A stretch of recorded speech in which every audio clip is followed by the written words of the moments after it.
So I've got some questions about the wood species we do.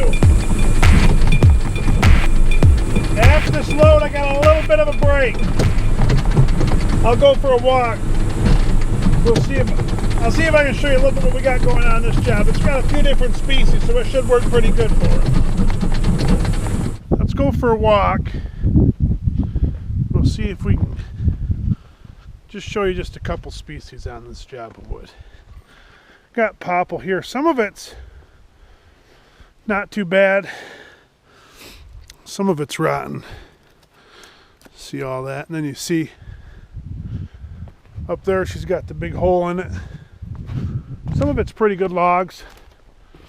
Some of it's pretty gnarly. But I did see some other stuff out here. Let's go over here. Now our mill wants 3 sorts. They want their oak in one load. They want what we call our mixed hardwood in another load.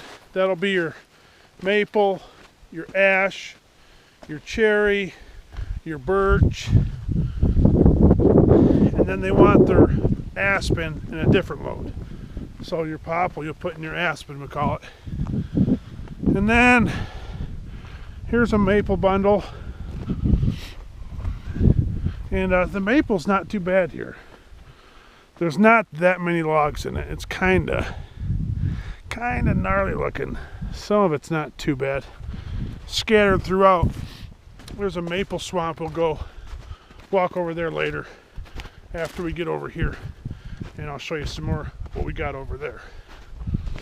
I always get asked how long it takes to cut wood, or how long it takes to grow the wood before you can harvest it.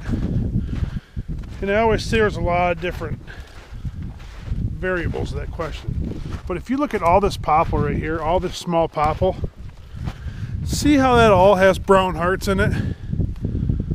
It's just, I mean, that ain't gonna turn into nice logs. So cutting that stuff right now is perfect. It's just perfect because all the bundles like that, like I said, there's a few nice ones here and there, but the majority of them, there's just nothing to it. Just all punk and rot in them. Okay, here's another hardwood bundle. But right here we got cherry. Okay, right here, look at this. That nice cherry. Oh, it looks. There's a couple logs in that one. That's a nice. I mean, it's not great logs, but there's logs in that one. And this one right here is your ash. Ash right here. Just a little one. And look at that.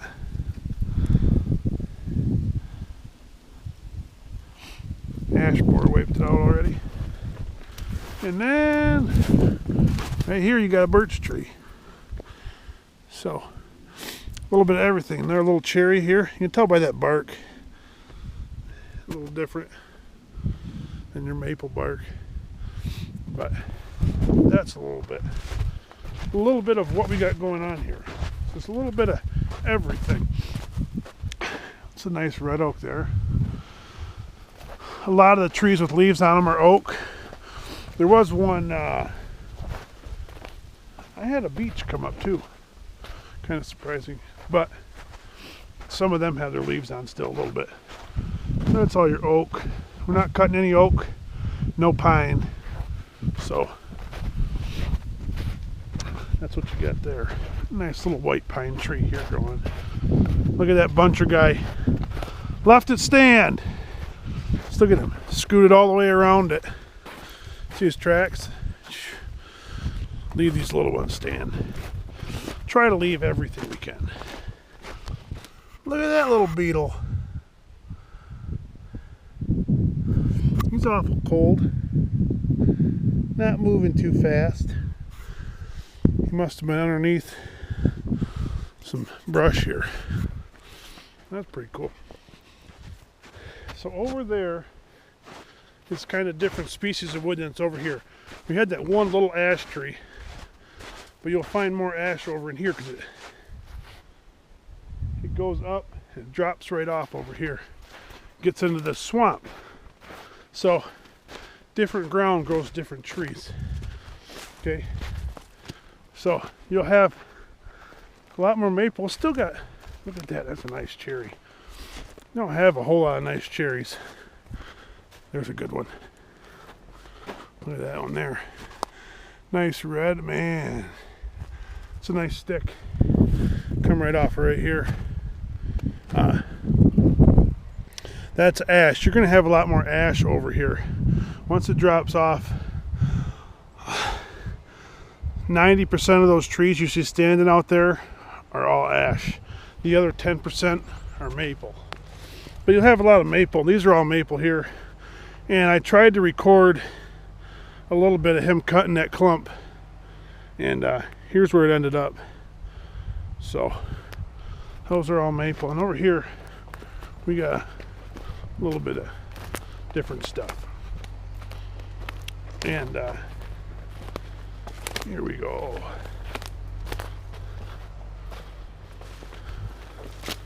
Man, just about got everything in it. You got your birch there, you know. Then your maple. See. Oh. A little bit of everything. He even threw a crooked popple in there just to get it out of the way. Then your maple. You got dead ash right here. Ash there. Dead ash right here.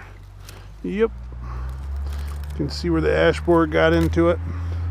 Killed it. But once you drop off in this lower ground, you'll get into a whole different species of wood. So I hope that explains a little bit of what we got going on. I know it's hard to answer all the questions, but somebody wanted to know what species of wood we were doing. That's kind of what we got going on. Every job's different. And like I said, just that wood over there compared to the wood over here, it's way different.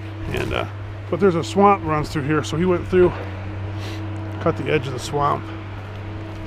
And the wood looks good. It's pretty decent wood chipping. So, man, I'll take you to this ash tree over here. You get to see what that ash borer did to this thing. Look at it. A nice pole. Look where that thing just chewed her right up. Just completely wiped it out.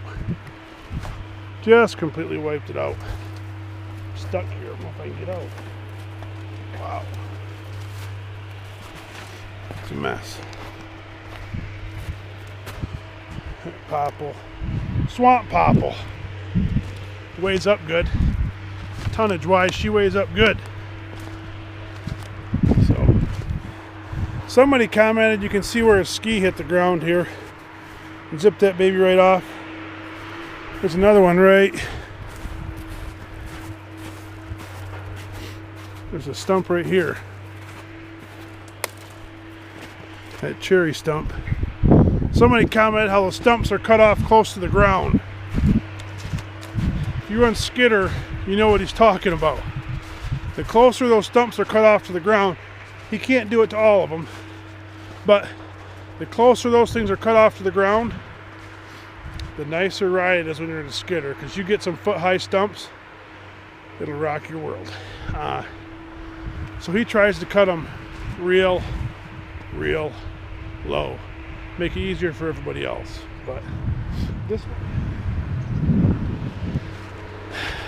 that's the end of this video. But the next one, things are getting even more interesting out here. Okay, that's all I'm gonna say is it could get pretty good. Thanks for watching, guys and ladies.